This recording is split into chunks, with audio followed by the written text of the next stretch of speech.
किस उपलक्ष्य में आपने प्रेस वार्ता का आयोजन किया, क्या है मामला? वक्फ जायदाद को लेकर के जिस तरह से शरीयत के अनुसार वक्फ जायदाद का इस्तेमाल गरीब, यतीम, मिस्कीन, चैरिटी, वेलफेयर और ज़रूरतमंदों के लिए किया गया है, लेकिन हमने जो जानकारी सामने आई है, लाखों बीघा ज़मीन ऐसी है कि कुछ लोगों ने अपने ज़ाती फ़ायदे के लिए वक्फ का इस्तेमाल किया और ज़रूरतमंद, मुस्तहिक, चैरिटी, वेलफेयर और गरीब, यतीम, मिस्कीन के लिए नहीं किया गया है। तो ये शरीयत के खिलाफ है, ये अमानत में ख़यानत है और कुरान में अमानत में ख़यानत करने वालों के लिए सख्त सज़ाएं हैं और ये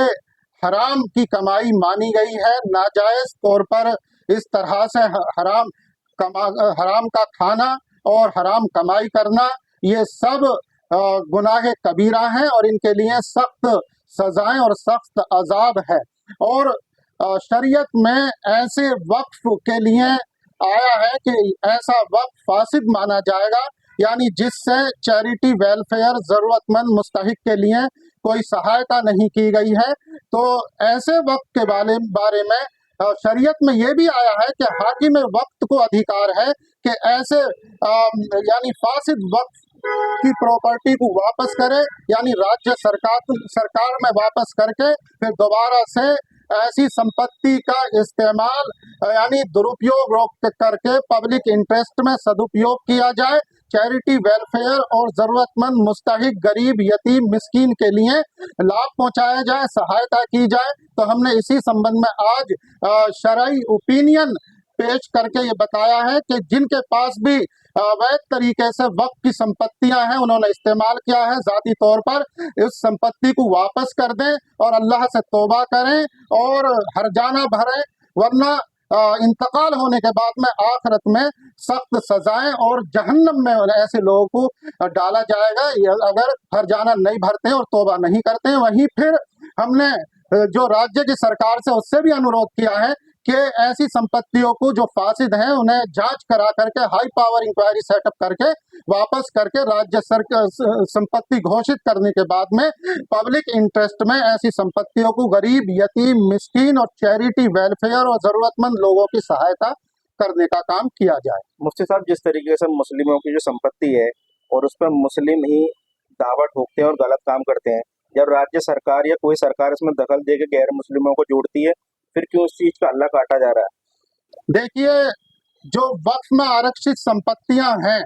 ये शरीयत के अनुसार इनका लाभ ऐसा कोई मुस्लिम या गैर मुस्लिम के लिए नहीं है। गरीब, यतीम, मिस्कीन, फकीर, जरूरतमंद, मुस्तहिक के लिए नाम है। ऐसा खास तौर पर किसी भी जाति और धर्म का नाम नहीं है। इनका उपयोग सही होना चाहिए, यानी जाति तौर पर किसी को भी इनसे लेने का अधिकार नहीं है, खुद हड़पने का अधिकार नहीं है। चाहे वो हाकिम वक्त ही क्यों ना हो, चाहे वो सरकार ही क्यों ना हो, वो भी उसका जाति तौर पर सिर्फ जाती तौर पर इस्तेमाल नहीं कर सकती। जरूरत के लिए तो सिर्फ किया जा सकता है, लेकिन जो रिजर्व वक्फ की हो या चाहे सरकारी रिजर्व लैंड हो, उनका इस्तेमाल जनहित के लिए ही किया गया और यही शरीयत भी बताती है। अलीगढ़ के अंदर 4300 संपत्ति हैं जो कि वक्फ की हैं